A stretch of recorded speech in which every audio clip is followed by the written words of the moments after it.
Hey Sarah, Hey Judy, how are you? good. How are you doing? I'm doing okay. When's the last time I saw you? I was thinking about this earlier today. I know it's been like I think since school actually. So like 20 years? No,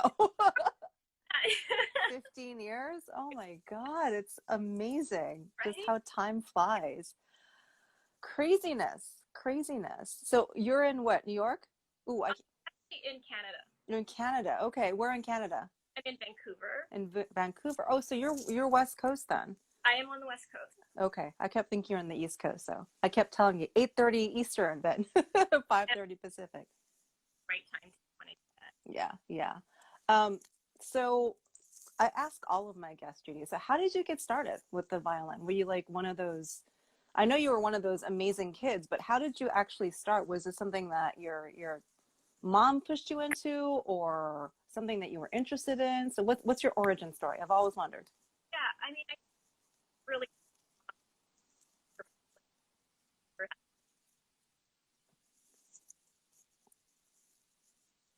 Ooh, I can't hear you. Oh, Come closer. okay. Like I'm a little closer now. Is that better? Yes, I can totally hear you. Okay, start over. Yeah. So, yeah, my mom always wanted to play violin. She never had the opportunity. So, I guess she had classical music playing in the house all the time, and I had an inclination to listening to it. I guess I I was interested in playing. My first lesson I was about four. Pretty much. Ooh, you're cutting out again. You're cutting out. Sorry. Is this That better? Or is this I better? don't know. Yeah, okay. Let's try that. Okay. Yeah. So, yeah, I just started when I was about four. Mm-hmm. Uh, Oh no. I'm gonna get really close. You're Is gonna get really close. Okay. that better? It is. Don't move. Okay. Okay. It's just like scary because it's like super I know. This is like hi. blemishes. Yeah. So, yeah, basically, I just started when I was 4 years old, and it was pretty smooth sailing. I enjoyed playing. I wasn't really pushed into it Mm-hmm. per se. I think it just kind of was one of the things where I felt like it was something that I just did, and I. I didn't like. I wasn't particularly a huge practice person per se, like Mm-hmm. by doing that part, but I did love performing. Mm-hmm. So that's what sort of like kept me going. So Mm-hmm. yeah. Who do you, what's the first concert you remember watching that Well, you were inspired by, or just the first concert? yeah, that's great. There were a few performers that came to Edmonton, which is where I grew up in Canada, Mm-hmm. and I used to go to the Edmonton Symphony concerts because my teacher was actually the concert master of the symphony, James Keane. And so I would go and listen to a lot of performers. People that come to mind are Cholan Lin, Jimmy Lin, Mm-hmm. and Joshua Bell was another one I Mm-hmm. had a crush on, as all of us probably did as a kid. Um, so those two kind of like stuck with me. But to be honest, I think I really just took to like the old recordings. So Mm-hmm. yeah, I would listen to like Yasha Heifetz and Nathan Milstein and Mm-hmm. Sharing and Elman and yeah, Mm-hmm. those were really what um, were distinct to me because I think I just recognized like not taking away from the modern day performers at all. It's just a personal taste that I just loved hearing. I think just like the different style and distinctive styles that they had, and it was just and I love that era. I think just like the old Mm-hmm. yeah. So I feel like that the old school kind of playing had a different sense of time. Like it wasn't as rigid in a way, and there's just a way of expression that's completely different. So was that sort of what was attractive to you in terms of like that style of playing? yes, I mean, I think I really loved the rubatos taken and like the freedom, and even to this day, I feel just so inclined to like when I'm watching like the old movies of that era as well. Mm-hmm. Like I really listen to like the soundtracks, and I'm like, you know what? There really isn't a distinction in my just stylistically when I listened to like the music that was being created by Chrysler and, you know, like Sarasate, and like the during that time with like the soundtracks of that time, you know, with Bernstein. And you know, I just feel like there was just such a more similar sort of vibe, very the romantic period, you know.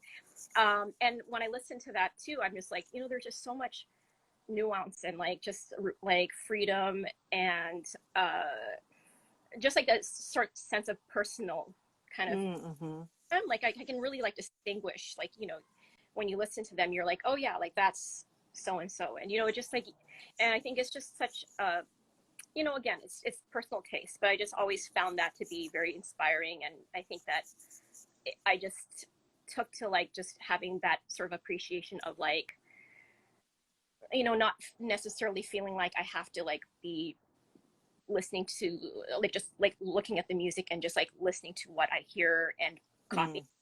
You know, like I'm not imitating, but I'm just like, okay, I'm gonna come up with what I feel in the moment with it, and just kind of like to that sort of personal inspiration. I like that, personal inspiration. So, and then when did you start Curtis? You were super young. I was 11 when I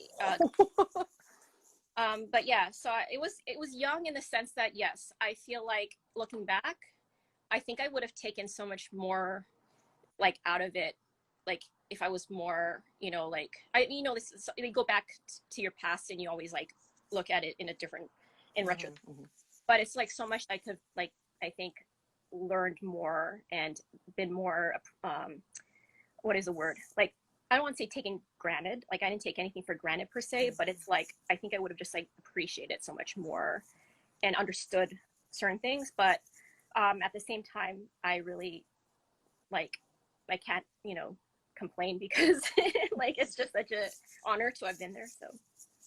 So what's your, like, I can't imagine going into conservatory at 11. So I mean, all these students who are, you know, in large part much older than you are. So were you intimidated? Was it a scary experience, or did you feel like this was the logical next step into what you were doing?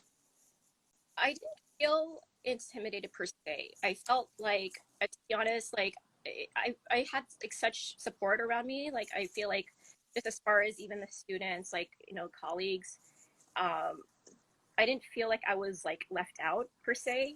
You know, like I had friends, and like I was consider people like my older brother or older sister. And yeah, I felt quite comfortable as far as that goes.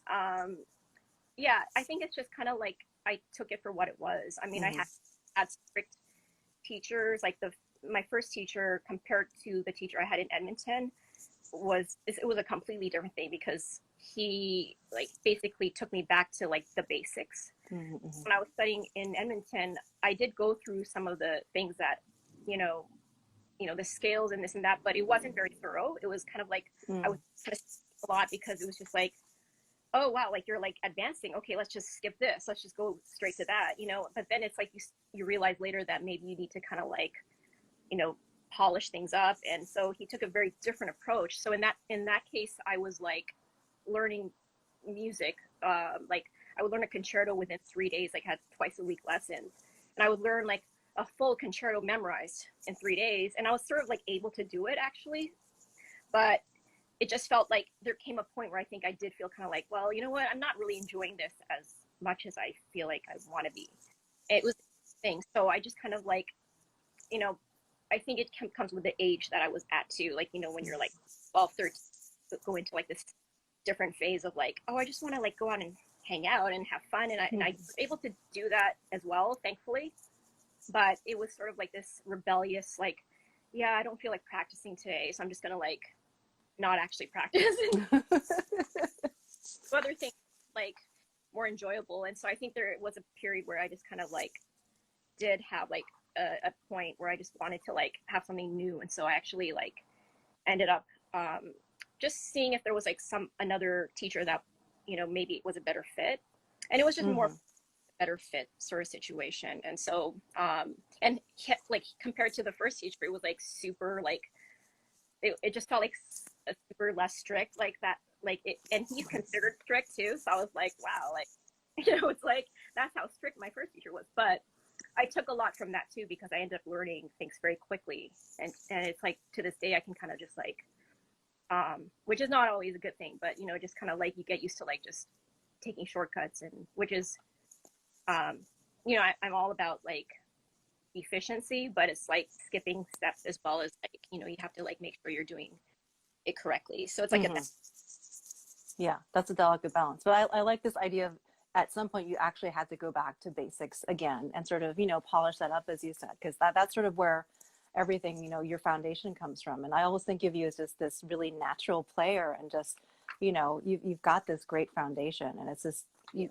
know, that's really a great way to approach it. So you were Curtis until you were 17, then you went off to, so when did this sort of shift in you happen, in terms of thinking that, you know, playing the violin is not just about playing concertos or sonatas, or, you know, doing a conventional sort of, you know, linear, you know, from Curtis to Juilliard, and having this career, to maybe it could be something completely different?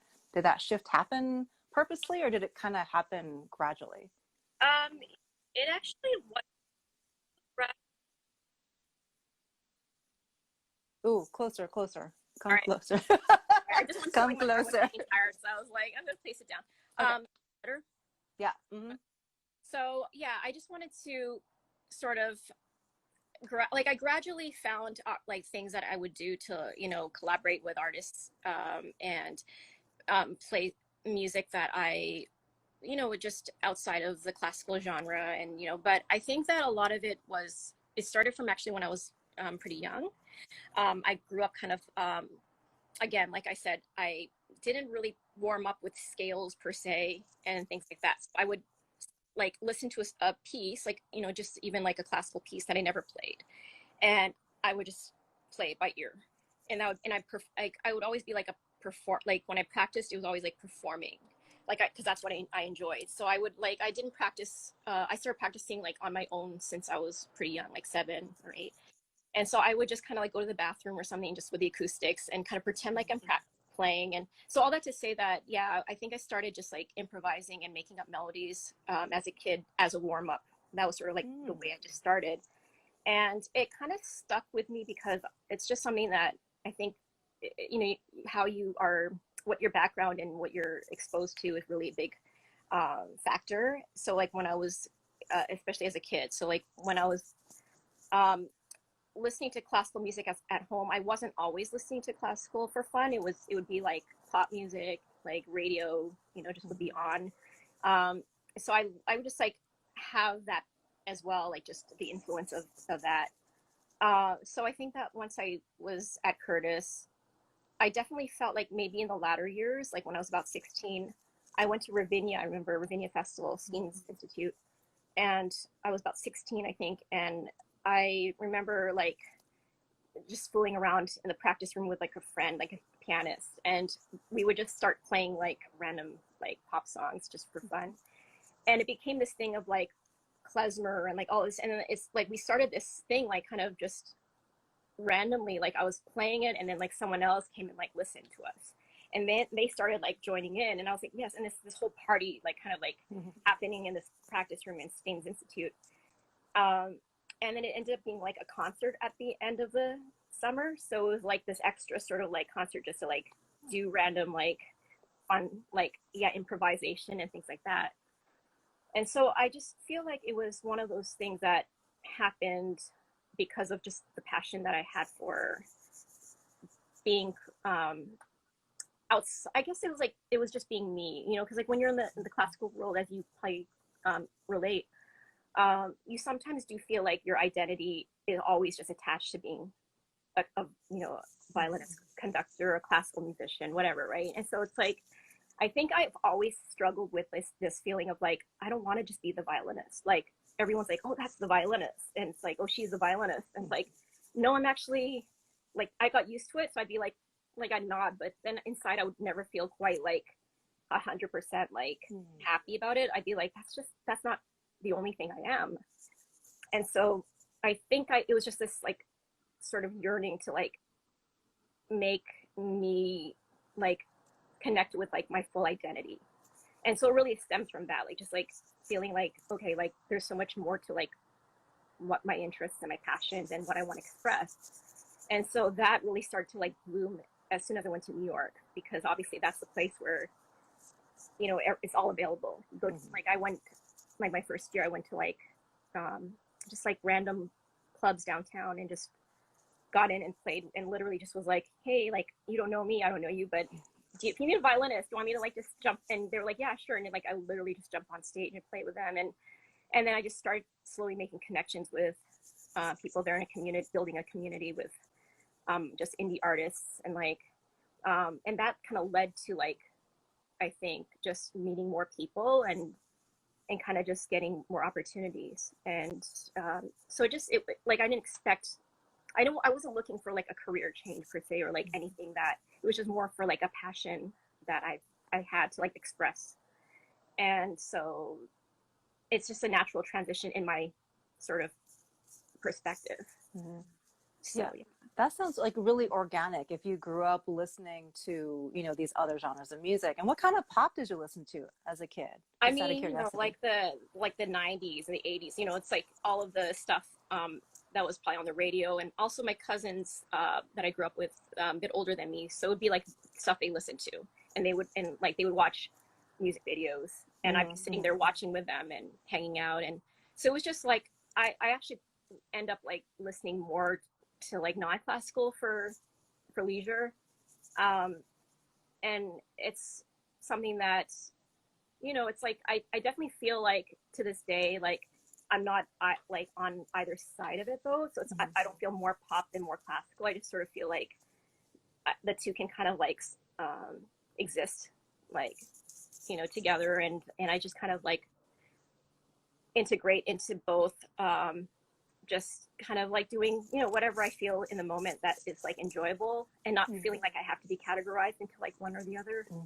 So Yeah, I mean, it's interesting because even like a generation ago, like it was, you know, very cut and dried. It's like you're either one thing or the right. other. But now, yeah, as you said, it's much more integrated. And like those things can coexist. And I like this whole idea that that's more authentic to who you are and how you self-identify, which I think is like the most important thing we do as artists, right? Is to find that authentic self and to be able to express that. So I love to hear that. So like, I mean, that takes like a lot of, I don't know, courage from my perspective to show up in a club and be like, hey, I'm going to play the violin.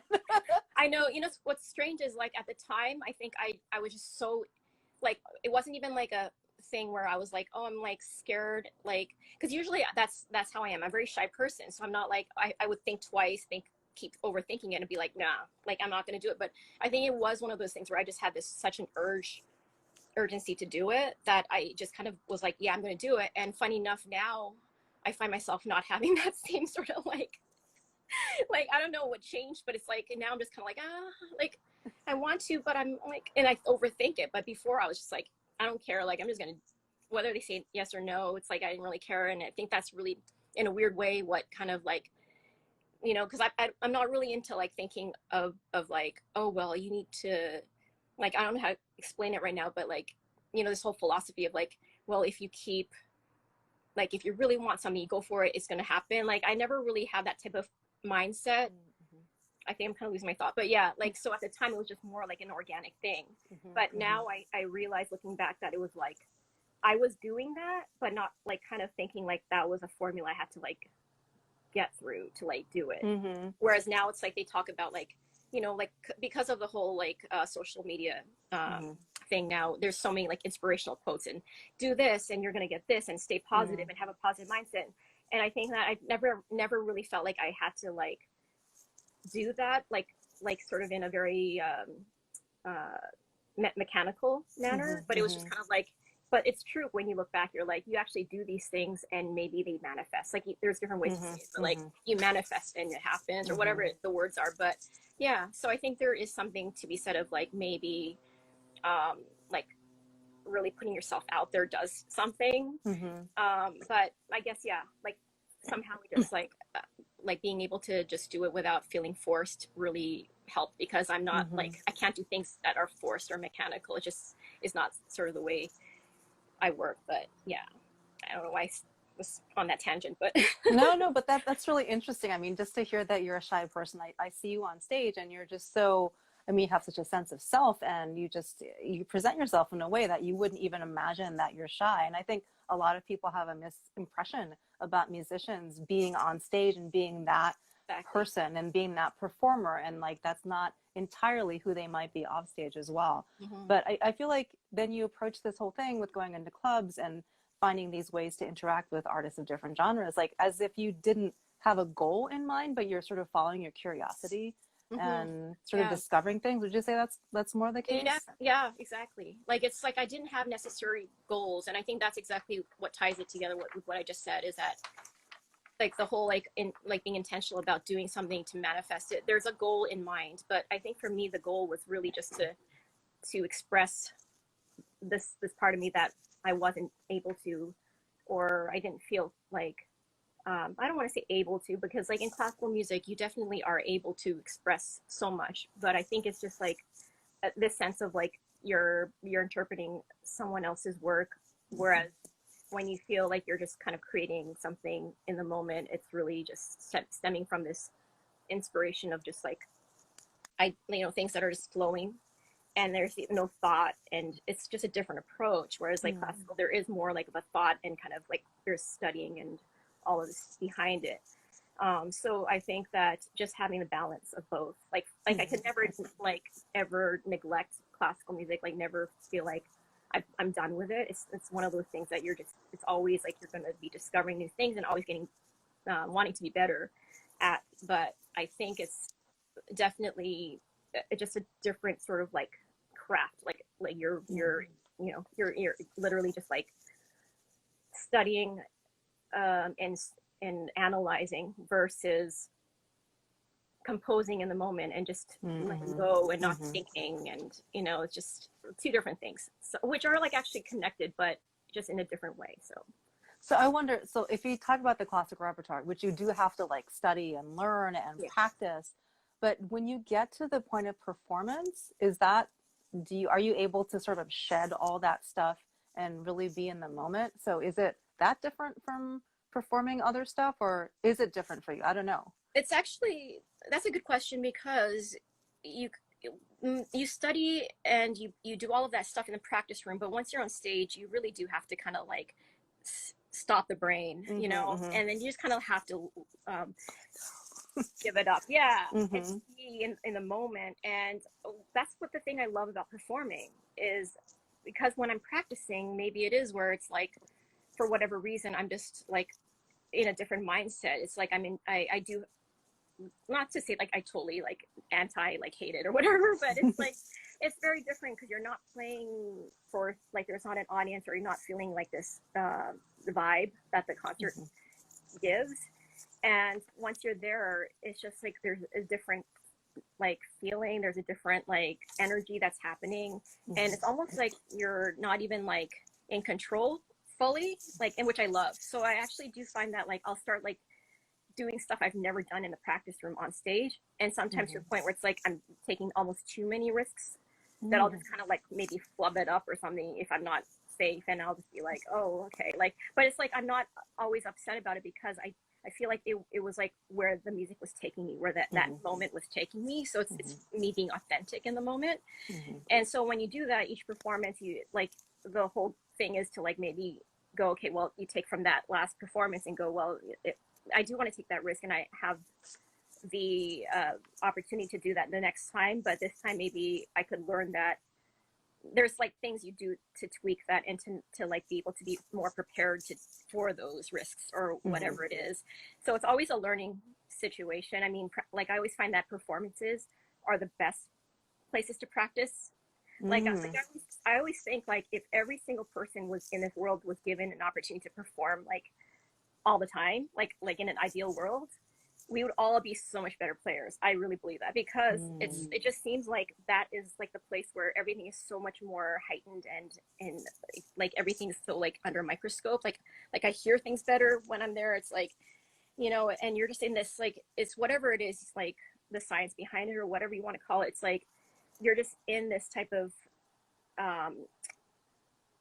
environment where everything is very like just yeah, like I don't know how to explain it right now, but Mm-hmm. yeah, you know what I mean? No, I do Yeah, know what you mean, because I think you get, you know, in that moment of performance, yeah, everything, as you said, is heightened. So for me, I get so much more focused, right? Because I that's it. see it Yeah, like right in that's front it. of me, Yeah, and like right. you have to sort of make it work. And for me, Yeah, kind of time slows down, or time ceases to exist yeah, in a way, yeah, because exactly. you're sort Yeah. of in a flow zone. Hmm. And yeah, you're right about being able to, I think you're more able to take risks within that space, because you do have this focus and this time sort of wandering around you, and that's Right. a wonderful place to learn. I Yeah, hadn't thought about like learning while you're performing, but that's so true. it's so That's a true. really, yeah. Like it's not ideal to do that per se Well, because you're performing, yeah. but actually, like, you know, it's one of those things for on your own journey. Like you, like I always find if I play on tour and I'm doing like 5 recitals in a row, you just see such an improvement from the first concert to the fifth, and Mhm. it just like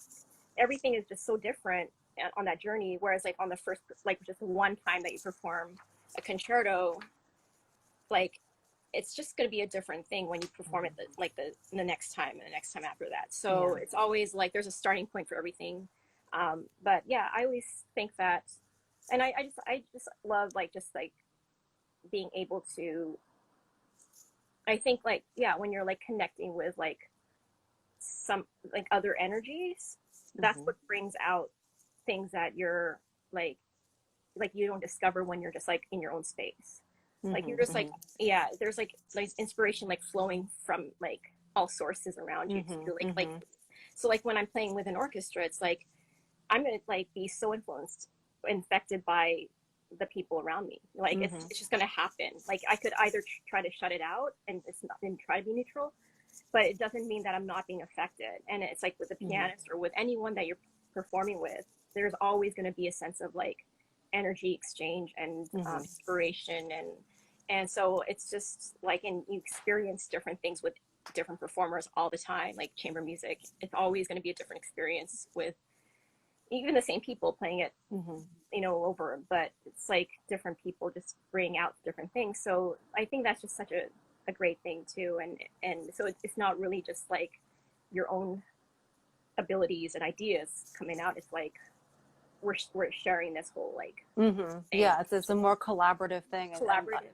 yeah, as you say, sort of sharing energy with other performers, I think is part of what's exciting for us as musicians Yes. to be on stage, because you're sort of discovering stuff as it happens on stage, not just with what you're doing, but with what other people are doing as well. Mm-hmm. So that's an exciting thing. It is. Um, I liked what you said about if you're playing something multiple times, how you discover new things, or that you learn something from one performance that you might take into the next. And I'm thinking about, so you famously went on tour with Lady Gaga, in Mm-hmm. which you played the same show, I'm assuming, like 100 times, right? Right. So that's an extreme situation. I like think most classical musicians don't know what that's quite like. So what's the mental space that you get into when you know you're going to do this over Yeah. and over and over? Right. Right. Exactly. Interestingly enough, it's a lot more similar than people might think. I found it to be more like there's more things I was like, oh wow, this is like not that different. Chamber music, you know, playing in a band and we rehearse and it's like the same approach. You know, you have to listen to each other, you have to like Mhm. react, play together, and just make sure you're like same articulations if you need to be and all these things. Um, and it's in terms of like just playing the show, what is interesting is it depends, I think, on the artist as well. But I find that just knowing who like Lady Gaga, like what her sort of like approach as a person, as an artist in general, she evolves over time like so much, you Mhm. know, like just from when she started. So just knowing that her show evolved, you know, she Mhm. didn't really stick to like one sort of thing herself.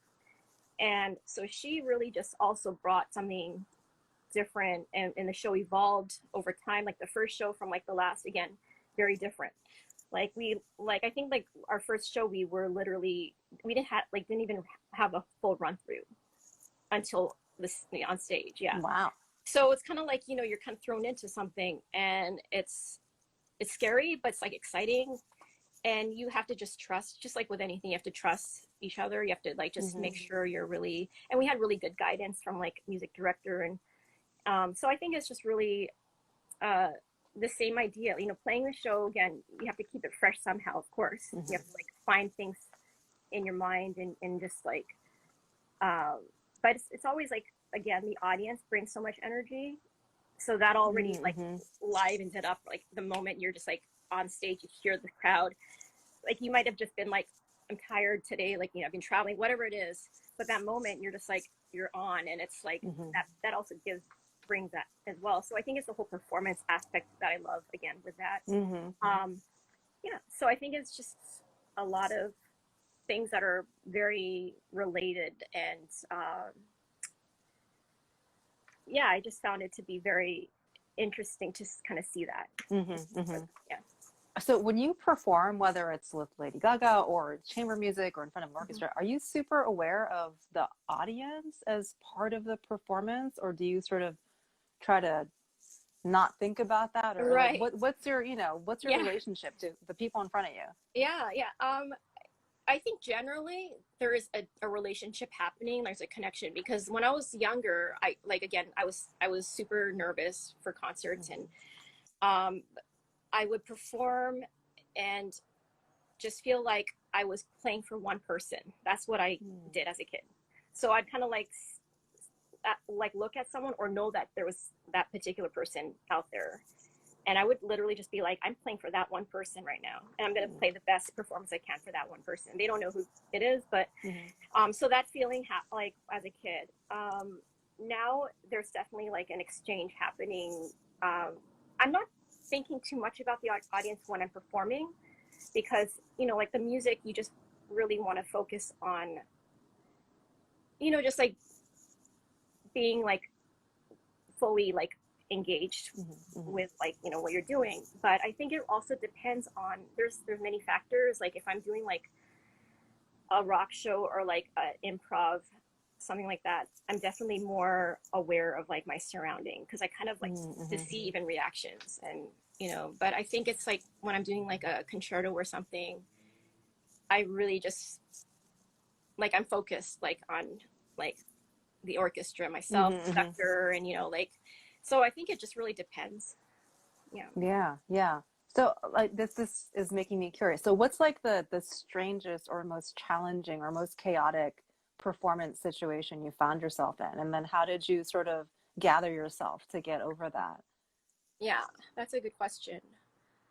Okay, so I did a concert, I think, in Montreal, and it was about the time when I first went to New York to study at Juilliard.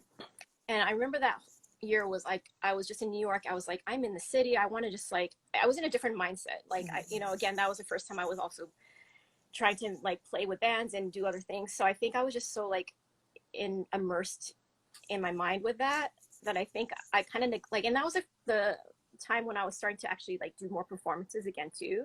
So I started actually like traveling a bit, and I didn't like that I was having to travel. Like I didn't want to leave New York. So I was like, oh, like I have to actually go and do these concerts, which, I mean, I did it, and I was like, I would enjoy it, but I don't think I was like 100% there, to be honest. And looking back, that's when you're like, oh, like that's where you start to see how, when you're detached from a bit and perspective, like you see where like how your journey has led you to where you are, and where like you, like the focus wasn't there, so the focus was somewhere else, and that's probably why it led me to like a different like direction type of thing. Oh, anyway, that's a side note. But I would just kind of like think at that time I did a concert, and literally I think I was just like learning pieces and playing them. Like I would learn it like the day before, like not oh my God. like not the day before, but you know what I mean, like till the day before. So it'd be like a week before, and I would be like, okay, I'm totally just gonna try it, and hopefully this works out. I know it's bad. It's so that's like the thing that where I feel like I look back, like I didn't think about it too much. Maybe I was blocking it out because I was like, I don't want to think about that, you know. But I was like literally just like, oh my gosh, that's like terrible, you know. It's like not very professional. But I did that for this one particular concert specifically. I didn't really do that every time, but it was like this one, and I think I was like literally on stage kind of like freaking out inside. Like I was like, what's coming up next? I have to like remember exactly, like, focus, don't like my thoughts, and this one piece. And I think that's where I was able to get through it, Mm-hmm. but I just felt like so terrible and guilty. And like, Mm-hmm. you just feel like that's not the way it should be. Like people like, they wanted to come to this concert, and I had to give them the best and I didn't. And it was Mm-hmm. just like where I was in my life, and it's no Mm-hmm. excuse. But it's just Mm-hmm. like now looking back, I'm like, oh, that's what the situation was. Yeah. So that's one concert that really stuck with me, was like, Mm-hmm. and it was kind of a turning point too, because it's like after that point, I think I just never really felt 100% focused on the music on stage. It would be like other things would come into my mind. I'd be distracted. I would be Hmm. like self-conscious about like a lot of things other than the music, and Mm-hmm. like it's your identity, like, as a woman too. You're like, Mm-hmm. oh, I don't like how I'm looking right now, whatever it is, like Mm-hmm. shouts and Mm-hmm. stuff like that. And it comes into place. And now I'm looking back and going like, there's so many things that just you realize in your life that kind of like, it's like, and so I don't know, it's a learning, that's all I can do, like Mm-hmm. it's a Mm-hmm. learning experience, and you look back, but Yeah. it's Yeah. interesting. Yeah. Yeah, definitely. No, I like how you bring up, as women, we being on stage, and I think you have an incredible sense of style. But is that, something that I know I'm of two minds of? Like, I like the fact that, we're girls and we can dress up and look pretty on stage. But the flip side, Yeah. I don't like it when that becomes too much of what we do. So how do you think of that balance?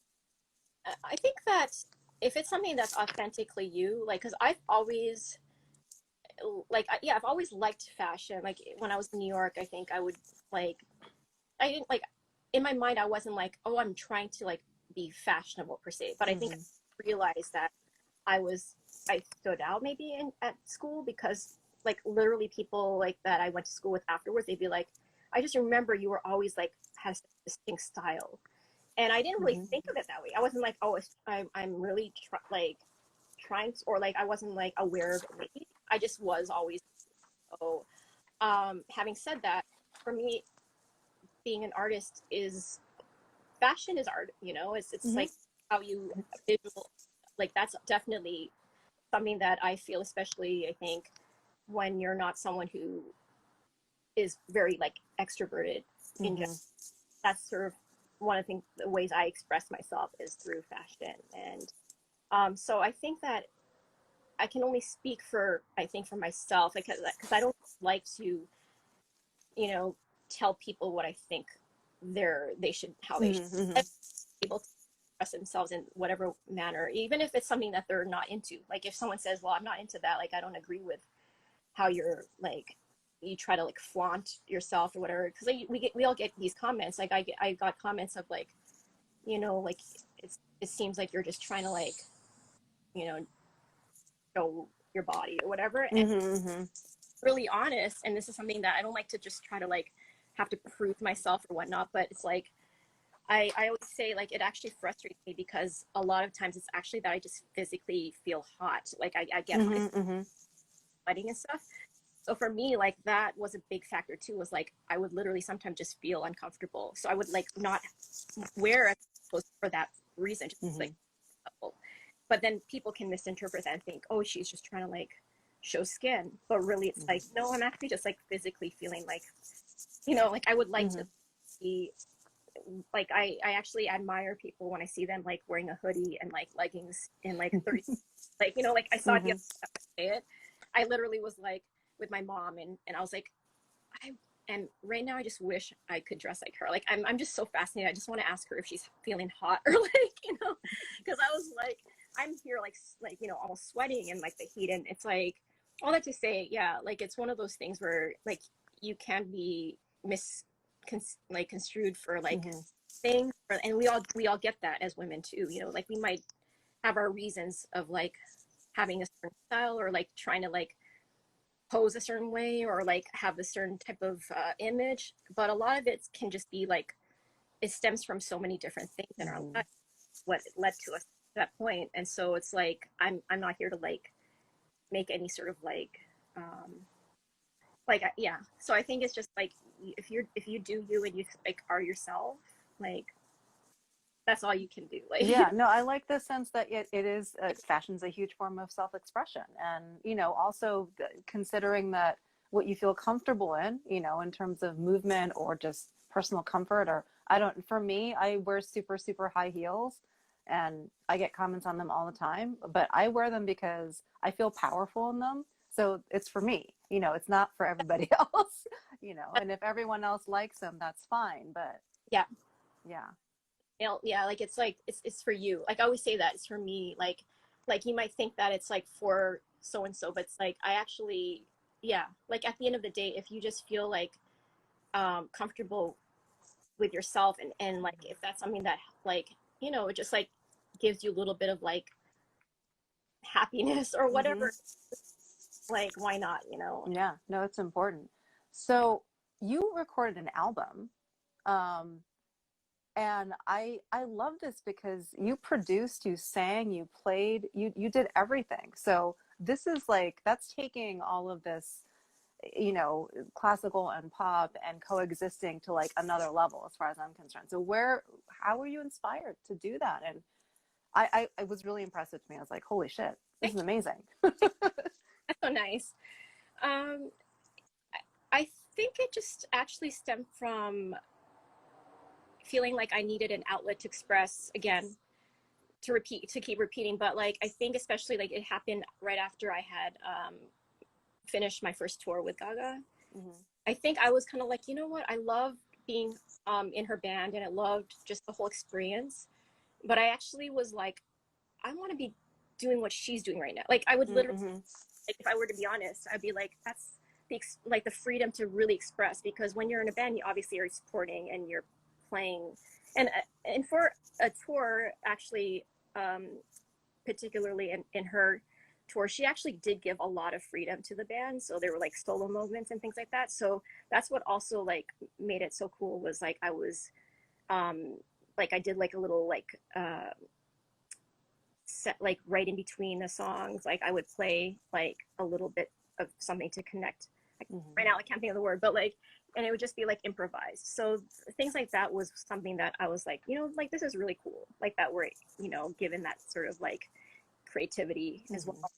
Mm-hmm. But I think it was just like being in this situation of like I just have so much that I want to like let out at this point, and I'm gonna do it as like a just like again for me, and it was Mm-hmm. something that I felt like it wasn't like I was trying to do like a solo thing to become this indie artist. It was Mm-hmm. like expression, and then I think it kind of like through that process led me to discover that I wanted to just keep going Mm-hmm. Mm-hmm. and progressing with that. And yeah, So so I think the feeling for me of that album is like you weren't trying to make a point about something, but it just seemed to be, as you said, sort of a natural expression and extension of your experience and who you are. And to me, that's like what I love to hear in an artist is that it it's sort of, you know, music exists for the purpose of music existing rather than it needs to do something or be something. And I really love that. And so I love that album a that lot. that too. That's cool. Thank you. Yeah. So a couple of final questions. So the 6 months of pandemicness, I mean, has this changed what you do and how maybe you think about what the place of a musician in the world is and what live music means and, you know, all those big questions that we have. You can answer any of those. Yeah, I mean, I think that in this time, there's definitely like we're all going through it, and I feel like it's the one time that I feel like the whole world is kind of like able to really experience something collectively Mm-hmm, and mm-hmm, kind of be like, wow, we're really just like all realizing and being able to. I think the reactions are different from everyone because of just the fact that like we're all going to react in a sense that it applies to like what is in our like how it exists in our lives and how it affects our lives. mm-hmm, mm-hmm, So like for me, I was always, especially in the last like couple of years, I felt like it wasn't actually a huge like shock, weirdly enough, because mm-hmm, I like kind of like being sort of like on my own a bit and kind of like hibernating from the world in a sense. Like yeah, I just felt like in a way like it just shifted my thinking of like being like super just grateful of the fact that like I don't know, like just that I was able to still be here and not be really worried about I don't know, like it's really hard to explain because I didn't really like try to make it a sort of like time for me to reflect on it, like trying to um understand it, you know? Like I'm not Mm-hmm. trying to understand it, I'm just trying to take it for what it is Mm-hmm. and accept it and be grateful because like there's so much suffering out there that like for me it's not like if I had to remind myself that well, yeah, things can be hard, but like there like literally are people that are like suffering Mm-hmm. and have it Mm-hmm. so much harder. So it's a time where I feel like if anything, I'm just like so much more like grateful for each moment, and it's a, like I'm stopped to really like um, just kind of take it in instead of feeling anxious, which is Mm-hmm. kind of like the opposite of like what I feel like like in a weird way I feel kind of like I should be anxious or like not anxious but you know like I should be doing things and trying to figure out how what I'm going to do my next move and but it's really just more like I'm really feeling like it has shown me that we don't really and I don't want to sound grim but like we really don't know what tomorrow can bring and it Mm-hmm. could be either great or you know it could still be like things that are like hard but like it really is like a perspective thing where it's like you know, there's just so much that um, we could be focusing on to think about like what needs to be better as individuals and also collectively. Mm-hmm. And it's not about like success in the worldly sense. It's not about like you know Mm-hmm. that's I think that's sort of like what really has you know I always had that approach in my life that like worldly success isn't what brings me happiness actually, Mm-hmm. but in this case it was proof. It was proof because Mm-hmm. I feel happy, I feel like content, and it's not because I'm feeling like I'm being successful right now in that Mm-hmm. sense.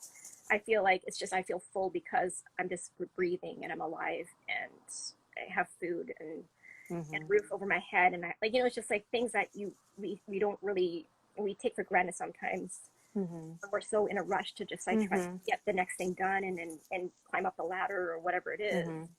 So I think it's just really I mean it's very like it's things that I'm sure we're all like thinking about and reflecting on but you know there's so much like I don't know and that's the other thing is like I'm realizing there's so much like I don't know and so there's no point in even trying to figure things out like you know Mm-hmm. so that's like because I think there's like in my um sort of like approach to things I do tend to like kind of try to think what does this mean and what should I do about this and Mm-hmm. what's the purpose of that and what's the meaning but I think I've actually done almost the opposite where it's like I don't know and I'm kind of like surrendering to like what is happening and it's okay like kind of Mm-hmm. so, yeah but I don't know at the end of the day right it's like Yeah, no, but I think that's a wonderful way to look at it, sort of surrendering to the experience and being okay with not knowing. mm-hmm. And I don't, just hearing the rest of your story, it seems like you've gone through a lot of your life having curiosity and seeing where something takes you while being true to yourself. And this is, I think, an opportunity for all of us to sort of think about where we're going and look at it with curiosity and with openness and not with fear, and That's even good if we yeah are shy people, and then just sort of do yeah our things and to be able to accept what's out there at the moment. And mm-hmm. that's a really great, it's like it's coming from a place of strength, I think, to be able to say I don't know, and it's okay that I don't know, and to face it without fear. So Yeah. I love that. Yeah. Well, Judy, thanks so much for joining me. It's been so Yes nice chatting with you. same I here really haven't talked to you for like yeah 16 years or something, right which is a long time.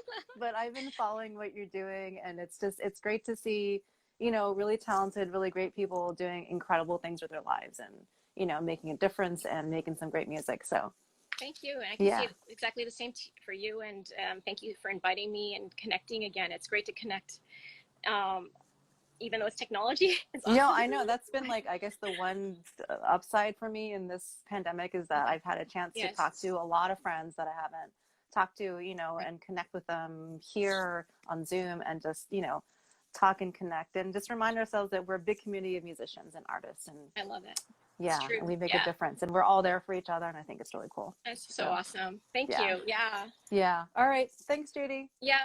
Pleasure. Bye. All right, I'll see you. Bye.